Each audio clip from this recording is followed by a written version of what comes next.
The experience of disability teaches us that nothing is constant but change.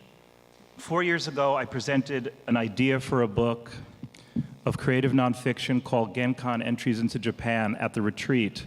Now, with the support of Creative Capital, 27 drafts later, with the support of other grants, 3 residencies, and a detour to write and premiere my first opera libretto, I now have a completed book titled In the Province of the Gods, which I'm hoping to find an enthusiastic publisher, a new website highlighting the book, and research that's the background for my personal journey in Japan.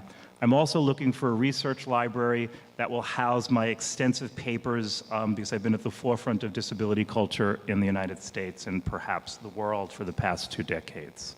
I'm going to read to you the prologue of In the Province of the Gods, which is called In the Province of the Gods. If ever I needed the presence of the gods, now is the time. I arrive at Izumo Taisha, the second most sacred shrine in Japan, in early October. According to legend, the sun goddess Amaterasu built the original shrine. In every other part of Japan, the 10th month of the year is known as Kanazuki, the month without gods, because every October, all 8 million Shinto deities visit Izumo Taisha for Kanari Matsuri. The gods are now in residence. I stand under the graceful wooden torii, marking the entrance to the shrine's forested grounds. Then with my cane, maneuver down the Seiko no Baba, an avenue of gnarled pines leading to the shrine's central compound. I look up. Hanging over the entrance to the oracle hall is the giant shimenawa, a traditional twist of straw rope.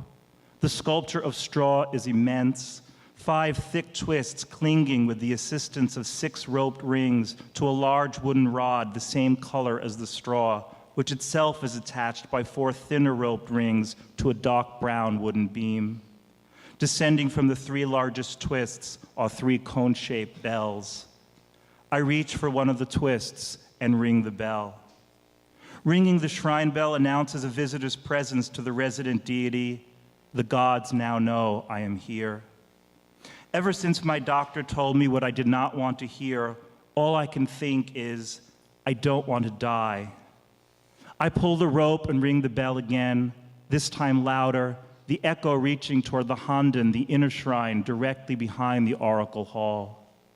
I follow the sound of bronze reverberating through the air until it dissipates in front of a steep covered wooden staircase leading into the Handen.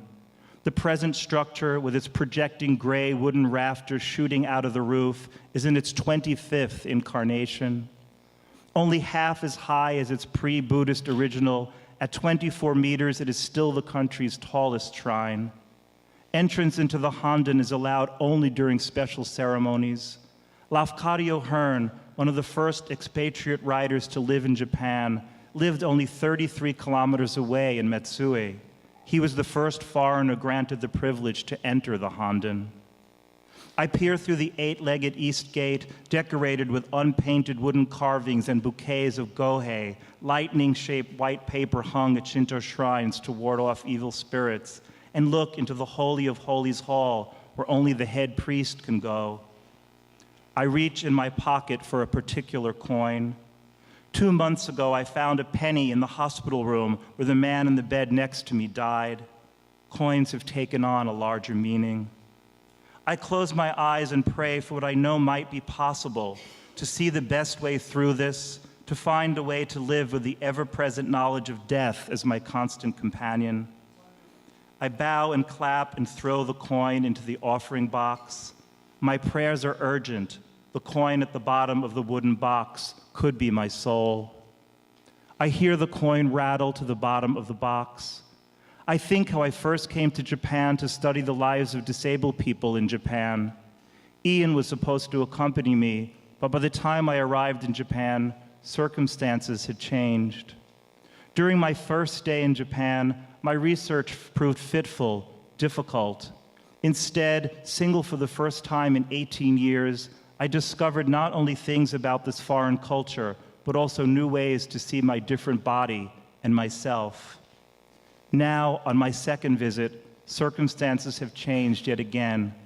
I came very close to not returning at all, but I'm getting ahead of myself. Before I first arrived in Japan, I had no idea I would be going halfway around the world alone.